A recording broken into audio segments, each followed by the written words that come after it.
Bonjour Roland Lescure. Bonjour. Merci de nous accorder cette interview sur la chaîne YouTube de Paris United. Vous êtes député des Français de l'étranger, première circonscription, donc c'est Amérique du Nord, Canada, États-Unis. Ancien ministre délégué chargé de l'énergie et de l'industrie. Et vous êtes fan du PSG. Est-ce que la présentation est plutôt bonne? Ouais, tu aurais pu commencer par fan du PSG, mais oui. Bon, on vit une période un peu agitée sur la scène politique en ce moment. Comment ça va? Comment vous vivez un peu cette période qui est historique? Non, écoute, ça va. Moi, je suis au cœur du réacteur. Je suis vice-président de l'Assemblée nationale. Il se passe beaucoup de choses. Moi, je me suis engagé en politique sur le tard. J'avais 50 ans quand je me suis lancé. Et je me suis lancé pour agir. Et donc, tant qu'on peut agir, on garde le moral. C'est difficile, c'est risqué, mais c'est aussi des périodes où l'histoire se fait. Donc, c'est bien de pouvoir être acteur. Négocier, faire des compromis, trouver des alliances, c'est peut-être aussi le sens de votre engagement, pour une raison pour laquelle vous vous êtes engagé en politique depuis très longtemps. Oui, moi j'ai vécu au Canada où le sens du compromis est historique. Ça fait plus d'un siècle, quand il y a des majorités relatives au Canada, on est capable de constituer des compromis. Moi je plaide pour qu'on fasse la même chose en France. Donc je parle à tout le monde, en tout cas à tous les partis, que je considère capables de constituer des majorités de compromis pour, au fond, gérer la France de manière raisonnable, quoi. On est à 2 ans d'une élection présidentielle qui sera très importante. Il y a des gens qui s'y préparent et c'est très bien. Mais en attendant, il faut gouverner la France. Et moi, je pense qu'on peut le faire de manière unie. Paris United, ben voilà, de Paris de manière United. France United. Voilà, France United, exactement. Bon, vous êtes aussi connu parce que vous êtes le demi-frère de Pierre Lescure, président des grandes années Canal du PSG. Quel est votre lien, vous, personnel, avec le PSG? Il est très fort. Moi, le PSG est né un peu après moi. Moi, je suis né en 1966, mais pas beaucoup. Et donc, j'ai vécu tous les hauts et tous les bas du PSG, et notamment la grande époque Canal, que moi j'adorais. À la fois parce que c'est vrai qu'avoir un demi-frère patron du PSG, bah, évidemment, c'est sympa à suivre, mais surtout parce qu'on avait une équipe exceptionnelle, parce qu'on a eu des moments exceptionnels. Lamar, Rai, Valdo, Weah, etc. Enfin, c'était une équipe fantastique. Et moi, ça reste des souvenirs très très forts, à la fois quand ça allait bien et quand ça allait moins bien. Vous parvenez encore aujourd'hui avec vos fonctions à aller au parc de temps en temps? Non, j'y vais pas. Je suis le PSG de très près. En fait, je suis le foot de très près. Moi, j'adore ça, y compris les grands championnats européens. Mais bon, je suis ça à distance. Je regarde pas beaucoup de matchs, en fait. À la fois parce que je n'ai pas beaucoup de temps, puis parce qu'il faut reconnaître que c'est difficile à suivre aujourd'hui avec les différentes chaînes, les différents abonnements qui coûtent quand même un peu bonbon. Donc voilà, moi je reste passionné. Et puis quand je peux voir un match, je le regarde avec plaisir.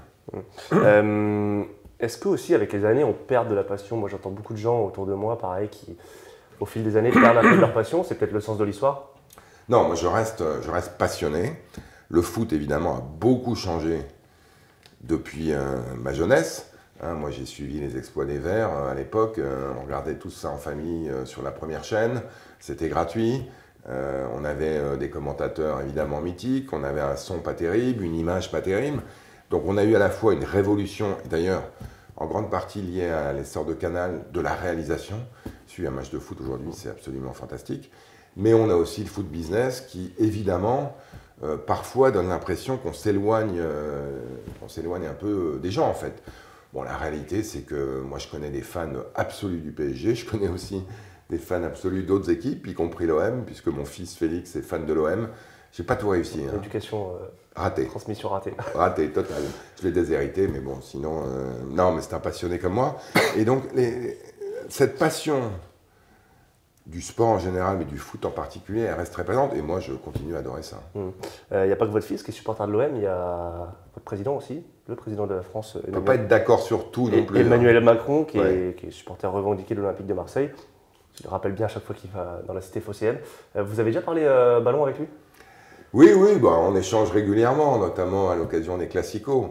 Bon, récemment, j'ai quand même eu plus le sourire que lui. Mais non, bien sûr, on en parle. Pas beaucoup, mais on échange régulièrement sur les matchs de foot. Et puis, j'avais, quand j'étais à Bercy, un huissier, Akli, qui est un peu mythique, parce qu'il est à Bercy depuis des années. Donc lui, il est fan vraiment inconditionnel du PSG. Donc on avait, nous, ça en commun. Et puis on s'amusait régulièrement à vanner un peu le président dans des messages parce que évidemment ces temps-ci ça va mieux pour Paris, même si l'OM est en retour. Moi ça me fait plaisir, moi je suis très content que l'OM aille bien, du moment que ça va juste un peu moins bien qu'à Paris, ça me va. Pour revenir à vos plus jeunes années au Parc et les années Canal+, est-ce que vous avez un grand souvenir, un match, un moment oui. qui vous a marqué? Je vais évidemment de parler de PSG Real. La remontada, mais dans le bon sens cette fois-ci. Un match exceptionnel, 4-1, après je pense avoir perdu 3-1 à l'aller. Chaque buteur était vraiment une de mes vedettes. Je pense de mémoire, il y a Weah, il y a Valdo, il y a Ginola, et évidemment le coup de tête magique de Comboiré. Donc non, c'était un match à suspense, c'était un très beau match, on a des très beaux buts, on a Denisot qui est en folie, et j'y étais. J'ai eu la chance de voir ce match et c'était absolument exceptionnel. L'ambiance au Parc était absolument... Folle, et puis le Parc, tu sais ce que c'est, c'est un véritable chaudron, c'est un stade que j'adore, qui est vraiment dans Paris ou presque, et dans lequel il y a une ambiance de folie, et quand on gagne, il y a vraiment une ambiance de folie. Et contrario, un souvenir qui vous a marqué, mais plus négativement? Bon, moi j'adore aller au foot, donc en général, même quand on perd, je suis content d'y être. Je me souviens quand même, c'était la même saison d'ailleurs. Il y a eu un classico à Paris, je pense que c'était fin 92, qui était une véritable boucherie. Je ne sais pas combien il y a eu de cartons jaunes des deux côtés. Donc c'était vraiment du sale foot, quoi. Avec Colter, Dimeco. Très très violent. Dimeco, le boucher, qui a bien fait son travail. Et en plus, on a perdu. Je crois 1-0. J'y étais aussi, et je dois avouer que là, c'était une sainte soirée quand même. Parce que perdre quand il y a un beau match, franchement, on est déçu, mais ça fait plaisir quand même. Là, c'était vraiment un match très très dur. Vous avez cité les grands joueurs. C'est vrai que l'Arcanal, on a été gâtés en termes de grands joueurs. Est-ce qu'il y en a un qui vous a plus marqué que les autres, ou un petit chouchou J'adore Rai. J'adore Rai. Ouais, j'ai vu la petite tête là, genre c'est pas très original, mais d'abord c'est un joueur exceptionnel. C'est un capitaine exceptionnel. Mais c'est surtout un homme exceptionnel. Moi, ce qu'il a fait depuis, à la fois en s'impliquant au Brésil, dans une association qui s'occupe des jeunes, des enfants, ce qu'il fait en France. Bon, il a quitté le PSG, il est dans un autre club parisien, mais ce qu'ils font, je pense, est vachement intéressant, sur la gratuité des tribunes et tout. Et j'ai eu vraiment le plaisir de le rencontrer une fois, et on a discuté, et c'est un homme d'une simplicité extraordinaire, qui a le cœur à la bonne place, qui a la tête sur les épaules, c'est vraiment un type bien. Et c'était un grand joueur, évidemment. On se souvient de quelques buts emblématiques, mais surtout de sa présence exceptionnelle derrière. Franchement, c'est un grand bonhomme. Oui, c'est vrai que nous, on l'a croisé aussi récemment et c'est quelqu'un d'immense et très sympathique. Il est aujourd'hui ambassadeur du Paris FC. Justement, le Paris FC donc, a été racheté, a le vent en poupe en ce moment. Est-ce qu'il y a une rivalité entre le PSG et le PFC? Alors les plus historiques, les mordus du PSG, disent oui, il y a eu scission en 1974, malgré tout on ne peut pas les défendre parce que c'est l'un de nos rivaux. Les autres, peut-être un peu plus jeunes, ne voient pas vraiment de rivalité. Vous, comment vous le percevez? Bon, d'abord, moi je dois reconnaître que j'ai un petit faible pour le Red Star, donc troisième, si je puis dire, larron, qui est aussi dans une relativement bonne période. Un stade mystique, moi j'aime bien Karim Bouamrane, le maire de Saint-Ouen, cette barre de HLM qui est au bord du stade, qui était absolument mythique également. Le Paris FC, bon, je pense qu'ils sont loin, ils sont en train de remonter, on ne peut pas parler de rivalité à ce stade, mais tu le sais, on le sait, à Madrid, à Barcelone, à Liverpool, à Londres, à Manchester, partout dans le monde, à Glasgow, il y a 2, 3, parfois 4, 5 clubs qui sont capables de faire monter le foot dans une ville. Moi, je veux plusieurs clubs à Paris. Moi, je veux qu'il y ait de la rivalité, en tout cas de l'émulation entre des équipes à Paris. Plus on aura de grandes équipes en France, plus le football français sera bon. Donc non, bienvenue au PFC, bienvenue au Red Star, mais vive le PSG. On parle aussi beaucoup du Paris FC au niveau du stade. Ouais. Possible successeur du PSG au Parc des Princes, en tout cas c'est une hypothèse évoquée. Jamais un club, ou très rarement un club, n'a autant été affilié à un stade. L'histoire n'a jamais été autant inhérente à un stade, en France en tout cas. Oui, en France. c'est quand même. Le Nou Camp, oui, bien sûr. Bernabéu, je parle en France. Ouais. Et pourtant, jamais le PSG n'a semblé aussi proche de quitter le Parc des Princes. Qu'est-ce que ça vous fait? Quelle réaction vous avez par rapport à ce conflit inhérent là, entre Anne Hidalgo et Nasser Al-Khelaifi qui dure depuis des années maintenant? Non, mais moi, je ne suis pas dans les discussions, donc je ne vais pas juger de leur teneur, mais moi, je veux que Paris reste Paris. Et donc, je veux que Paris reste au Parc des Princes. Enfin, vraiment, c'est un stade dans lequel j'ai connu, on l'a dit tout à l'heure, des bons et des moins bons souvenirs. C'est un stade absolument exceptionnel, il est aux portes de Paris. Il est marqué de tous les grands moments de l'histoire du club. Il est aussi marqué de grands moments de l'histoire du sport, parce que c'était quand même le stade de l'équipe de France avant qu'on aille au Stade de France. Il y a eu des très beaux matchs de rugby. Moi, je me souviens de France-Irlande exceptionnel. On avait perdu. Mais non, il faut que Paris reste au Parc des Princes. Donc j'espère vraiment qu'ils vont réussir à s'entendre. C'est l'histoire du PSG, c'est Paris-Saint-Germain, c'est la sociologie parisienne aussi. Donc c'est vrai que ce serait un peu différent. On s'était vu il y a un an pour parler avec Jean-Baptiste Guégan de Kylian Mbappé. Je me rappelle une belle interview dans le cadre du livre Révolution Mbappé. Il s'en est passé des choses depuis. Est-ce que vous seriez aussi élogieux envers lui aujourd'hui? Oui, en fait, pour deux raisons. D'abord, parce que quand les gens traversent une passe difficile, je pense qu'ils ont plus besoin de soutien que de critique. C'est trop facile d'être euphorique quand les gens sont euphoriques et d'être critique quand les gens traversent une passe difficile. Et il faut le reconnaître, à la fois sportivement, professionnellement, personnellement. C'est un type exceptionnel. Il avait une maturité énorme quand il avait 19, 20, 21 ans. Et aujourd'hui, il est dans une phase où effectivement il se cherche. On passe tous à travers ces phases. Il est dans le plus grand club du monde, bon, juste après Paris. Il est dans une équipe dans laquelle on a des joueurs exceptionnels. Il a, heureusement pour lui, je pense, un entraîneur exceptionnel. Et voilà, il traverse une passe un peu difficile. Moi, j'ai parcouru son interview qu'il a donnée il y a quelques jours. Je n'ai pas tout vu. Mais je pense qu'il a conscience de ça. Il a envie de reprendre les choses en main. Il vient de marquer 2 beaux buts en championnat et Champions League. Moi, je suis sûr qu'il va continuer. Et puis, au-delà de l'attachement à la personne, aux joueurs, et vraiment, je pense à la personnalité, aux qualités humaines du bonhomme, on en a besoin en équipe de France quand même.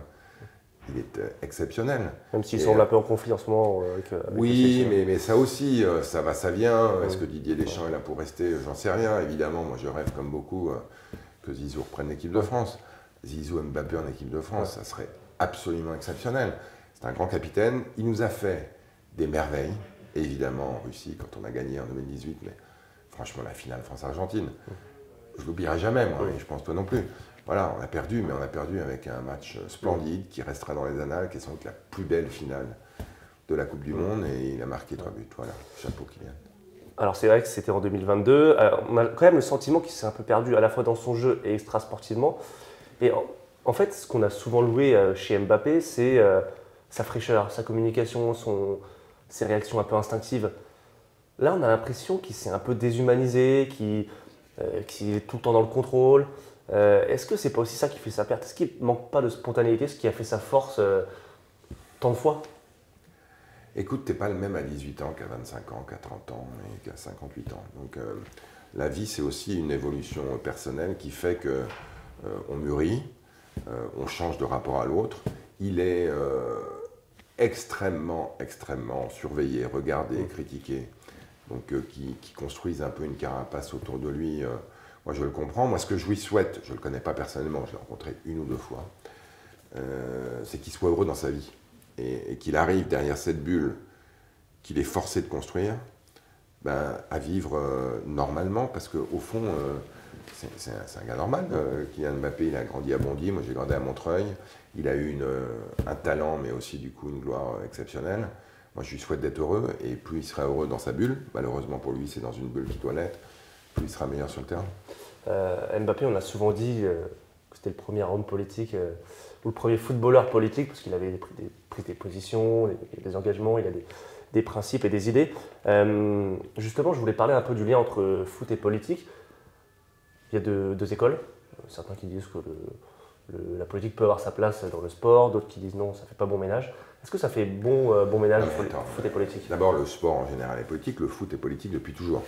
Il y a à Glasgow, il y a 2 clubs, un club protestant, un club catholique. À Barcelone, il y a un club plutôt indépendantiste, il y a un club nationaliste. À Madrid, il y a un club royaliste, un club républicain. Je ne parle pas de Liverpool. Donc non, le foot est politique. Je ne pense pas que ce soit le premier politique, Kylian Mbappé, qui en fait à sa manière, comme tu l'as dit, en portant des messages sur la malbouffe, sur les jeunes, sur le racisme, mais il y en a d'autres. Moi, je suis un très grand fan de Lilian Thuram, à la fois comme joueur, évidemment, parce que je me souviens de ces 2 buts qui nous ont amenés vers la finale de la Coupe du Monde en France en 98. Mais c'est aussi quelqu'un qui s'implique beaucoup dans la lutte contre le racisme, l'antisémitisme. C'est un gars qui, lui aussi, a la tête sur les épaules, qui est à la fois assez discret, mais qui utilise quand même sa notoriété pour porter des causes. On parlait de rail tout à l'heure. Donc non, le foot est politique. Après... la politique dans le foot. Il y a de la politique dans le foot. Le foot est souvent l'objet je disais, en tout cas une manière de symboliser des combats politiques. Tant que, au fond, ça permet de mettre en avant des rivalités, des débats, parfois des fractures, de manière positive, ça va. Évidemment, quand la violence, et notamment la violence politique, donc la violence entre 2 camps pour des raisons politiques, s'invite dans le foot, ça c'est no way, ça c'est non. Mais qu'à l'occasion du foot, qui est le sport le plus populaire du monde, qui reflète aussi la diversité, la complexité du monde, des provenances sociologiques, les riches, les pauvres, religieuses, les protestants, les catholiques, politiques, y compris aujourd'hui, on le voit sur le conflit au Moyen-Orient. Tant que c'est une manière, en fait, c'est presque un exutoire. Et puis que, au fond, derrière, on joue un match de foot, on est content pour le gagnant, je suis peut-être un peu naïf, mais puis on est déçu pour le perdant. Je pense que c'est, en fait, une bonne caisse de résonance, mais qui doit rester une caisse de résonance et en aucun cas une caisse de violence. Vous l'avez un peu évoqué, il y a eu cette actualité il y a quelques semaines au Parc des Princes en marge de PSG Atlético, le tifo géant déployé en virage Auteuil, Free Palestine, qui fait beaucoup parler. J'étais au parc, les réactions étaient assez mitigées, il y a eu quelques applaudissements, il y a eu pas mal de gêne aussi chez beaucoup de supporters du PSG. Est-ce que ce tifo était approprié ? Bon, d'abord, il faut comprendre que ce conflit nous touche tous. Personnellement, on a tous un rapport à ce conflit, soit du fait de notre famille, notre religion, nos convictions politiques. On a tous des amis qui sont touchés personnellement par ce qui s'est passé. Moi, j'ai des amis dont des membres de la famille ont été victimes, littéralement décédés le 7 octobre. D'autres, évidemment, qui directement ou indirectement sont concernés par ce qui se passe à Gaza. Donc, j'allais dire que ce conflit s'invite au parc, pourquoi pas. Moi, ce qui m'a gêné, c'est que quand tu regardes le tifo, le I de Palestine, c'est une carte d'Israël couverte d'un kéfier. Et donc, ça donne l'impression que, au fond, si on veut libérer la Palestine, il faut effacer ou masquer ou envahir Israël. Moi, je suis partisan des 2 États, évidemment, mais qu'est-ce que ça veut dire, les 2 États ?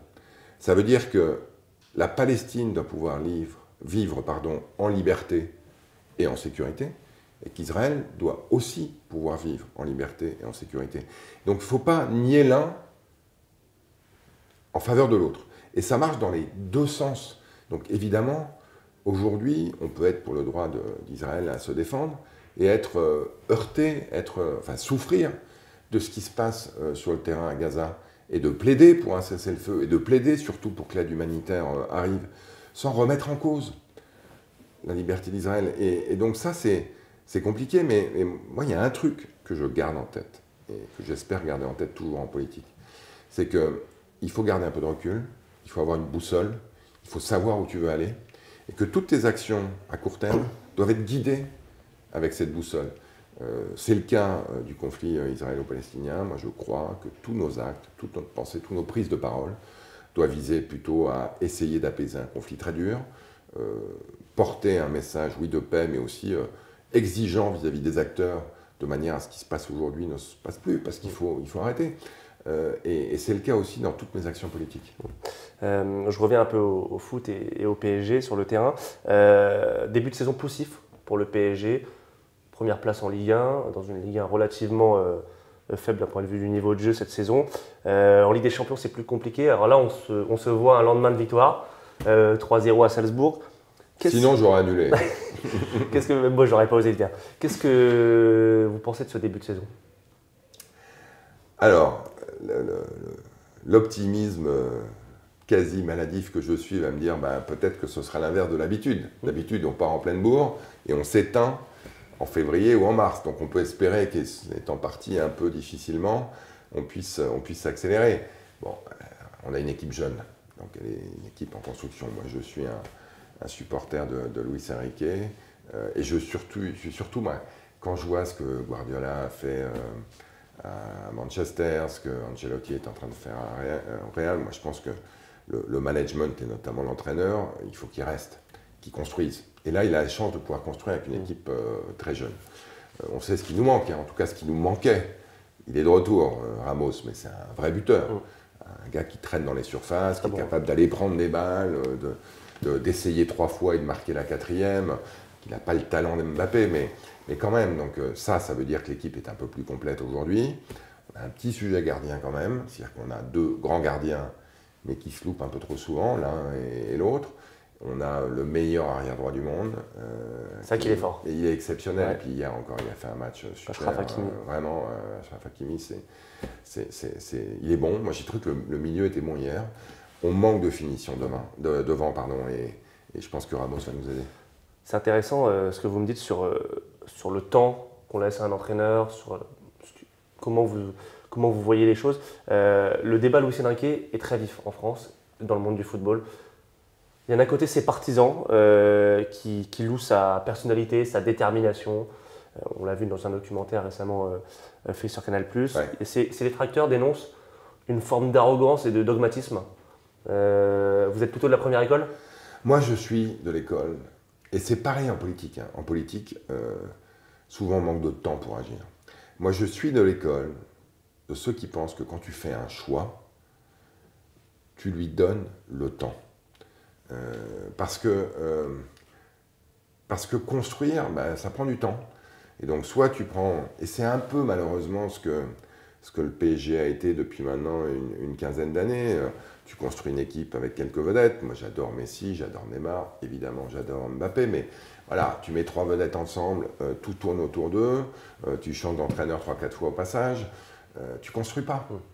Donc, c'est tactique, c'est beau, tu as des buts exceptionnels, tu as quand même des très beaux parcours. Mais si tu veux, l'autre Montada, la première, celle qui nous a fait très mal contre le Barça, au fond, tu as une équipe très construite en face, qui joue ensemble, qui est très forte, et qui a eu le temps de construire, et une autre qui est très forte également, mais qui se délite dans le moment difficile. Quand tu construis dans le temps, et qu'il se passe un truc très dur, tu es capable de resserrer les rangs, derrière ton entraîneur qui est là depuis 3, 4, 5 ans, et tout le monde se retrouve. J'imagine les causeries à la mi-temps, si tu veux. Quand ça fait 3-4 ans que tu bosses ensemble, que tu t'es fait enguirlander par le manager quand ça allait mal, mais que tu t'es fait féliciter quand ça allait bien, je pense que tu es plus fort. Donc, j'allais dire, c'est un des meilleurs entraîneurs du monde. On sait, son palmarès parle pour lui. Il a, comme tous les patrons, des défauts et des qualités. J'imagine que l'émir, le président du club, savait quand il a recruté quelles étaient ses qualités, quels étaient ses défauts. Maintenant, on tient, quoi. On tient. Et on lui donne 2-3 ans au moins. C'est pas possible, quoi. 2-3 ans de plus. D'ailleurs, il est demi-finaliste de Ligue des Champions dès sa première saison. Non, mais c'est ça. Mais bon, après, on est à Paris, donc on attend le meilleur et on l'espère. Et le meilleur est toujours pas venu. Donc je comprends qu'il y a un peu de frustration. Mais il faut donner du temps pour construire. Franchement, les meilleurs entraîneurs du monde et les meilleures équipes du monde qui ont construit un palmarès dans la durée, on se souvient évidemment de Zizou à Madrid, ils ont besoin de temps. C'est quoi le plus dur en ce moment, être coach du PSG ou vice-président de l'Assemblée nationale? Coach du PSG. Coach du PSG parce que vice-président de l'Assemblée nationale, je suis un peu au-dessus de la mêlée, j'arrive à parler à tout le monde, et puis je suis quand même moins visible que Luis Enrique. Lui, il a quand même une sacrée pression populaire en plus. Ça suscite peut-être moins de passion aussi. Ouais, après il est mieux payé que moi, donc bon, il mérite aussi un peu d'avoir un peu plus de chaleur quand il sort le matin. Je l'ai dit en présentation, vous êtes député d'Amérique du Nord. Ouais. Le PSG va disputer la Coupe du Monde des clubs en 2025 qui aura lieu aux États-Unis. Est-ce que c'est pas trop? Est-ce que trop de foot ne tue-t-il pas le foot? Écoute, moi j'ai tendance à penser que oui. Un championnat national, une belle Coupe d'Europe. Alors, il y en a 3 et ça me va qu'il y en ait 3 parce qu'au fond, et j'étais assez sceptique sur la nouvelle formule. Je trouve qu'elle est plutôt pas mal. Ça crée de l'ambiance, ça permet de construire des résultats dans la durée, etc. 1 euro tous les 4 ans, une Coupe du Monde tous les 4 ans, des JO un peu décalés tous les 4 ans aussi. C'est sympa, c'est des plus jeunes, mais c'est des équipes marrantes. Moi, de mon point de vue, ça suffit. Je pense qu'on pourrait voir plus de foot féminin. Mais tu vois, par exemple, la Ligue des Nations. Bon, la Ligue des Nations, au fond, ça remplace les matchs amicaux qu'on avait avant. Donc, ça donne un peu d'émulation aux matchs amicaux. Mais, je veux dire, je ne me passionne pas pour savoir quel est le premier de la Ligue des Nations, si on va être qualifié ou pas. Et la Coupe du Monde des clubs, franchement, je ne suis pas sûr que je m'y intéressé beaucoup. On sait bien qu'on a quand même des zones avec des niveaux de clubs. Enfin, comme tu dis, j'ai vécu en Amérique du Nord. L'Impact Montréal, même avec Didier Drogba, ne sera jamais l'OM. Bon, voilà, moi c'est aussi, je reconnais que je suis peut-être un peu conservateur parce que c'est ce que j'ai connu. Mais voilà, un championnat national, une bonne Coupe d'Europe, une Coupe du Monde et 1 euro, c'est déjà pas mal. Kylian Mbappé a dit dans une interview sur Canal, lui ça ne le dérangeait pas de jouer autant de matchs si on lui demande de le faire. Par contre, il veut une vraie coupure, comme en NBA, c'est-à-dire ou comme en F1 par exemple. Ok, on joue 70 matchs dans la saison, par contre on ne coupe pas 2 semaines, mais 1 mois et demi pour qu'on puisse vraiment recharger les batteries. Ça peut être une piste. Oui, en tout cas, effectivement, ayant suivi la NBA, la NHL et même le football américain, la NFL quand j'étais au Canada, c'est assez sympa en fait. Le moment où il ne se passe rien, mais tu commences à parler des équipes qui se construisent, des transferts, des drafts, etc. Je ne suis pas sûr que tout le monde ait la physiologie de Kylian Mbappé. 70 matchs dans la saison, c'est quand même beaucoup pour un organisme. On voit bien qu'il y a quand même beaucoup de blessures. Donc voilà, après j'entends les enjeux commerciaux. Il y a des fans absolus de foot qui suivent tous les matchs. Ce n'est pas mon cas, moi je les suis à distance, je regarde les scores, je m'assure que vers 23h, je jette un œil aux résultats. Voilà, 70 c'est beaucoup quand même, moi c'est des jeunes. Hein. Et même s'ils sont plus solides, que les entraînements sont mieux faits, quand même, ça fait beaucoup. Dernière question, parce qu'on n'en a pas parlé, un mot sur l'équipe de France quand même, qui malgré une belle victoire en Italie, semble un peu calée. Est-ce qu'on n'arrive pas en fin de cycle de Didier Deschamps? C'est compliqué de dire au revoir, mais à un moment donné, il faut. Écoute, je ne vais pas dire qu'il faut, parce que je ne suis pas... Mais je pense que tu as utilisé la bonne expression, on est à un fin de cycle. Ce mec est exceptionnel, exceptionnel. Il a été un joueur exceptionnel, évidemment. Il fait partie des gens grâce à qui on a une étoile. Hein. C'est l'OM, à jamais les premiers, je le regrette. Le 11, je ne l'emploierai pas, mais... On a gagné la Coupe des Coupes, hein, et c'était aussi une belle finale. Et puis ça a été un entraîneur exceptionnel. Je veux dire, à Monaco, à Turin, et en équipe de France, mais son palmarès c'est unique, enfin, il n'y a pas mieux. Donc chapeau l'artiste. Oui, il y a à la fois sans doute un cycle d'entraîneur qui touche peut-être à sa fin, puis un cycle de joueurs. Évidemment, on voit les départs de Varane, Grisou partira sans doute un jour. Il est parti, hein, Griezmann, il a annoncé son départ. Il a annoncé qu'il partait, mais je veux dire, il joue encore de manière exceptionnelle à Madrid et tout. Donc oui, il y a sans doute un nouveau cycle à préparer. On lui doit quand même de choisir son départ. Dire avec le palmarès qu'il a, prends ton temps Didier, choisis de partir quand tu partiras et j'espère que Zizou prendra ta place. Merci Roland Lescure. Qu'est-ce qu'on peut vous souhaiter pour la suite, pour les prochaines semaines là, qui s'annoncent Une Ligue des Champions. Pour le PSG, mais vraiment. Un gouvernement et une Ligue des Champions? Oui, un gouvernement, on va l'avoir. Ça, je suis sûr, et j'espère qu'il sera bon. La Ligue des Champions, c'est plus compliqué quand même, donc j'espère surtout qu'on va avoir une Ligue des Champions. Merci. Merci.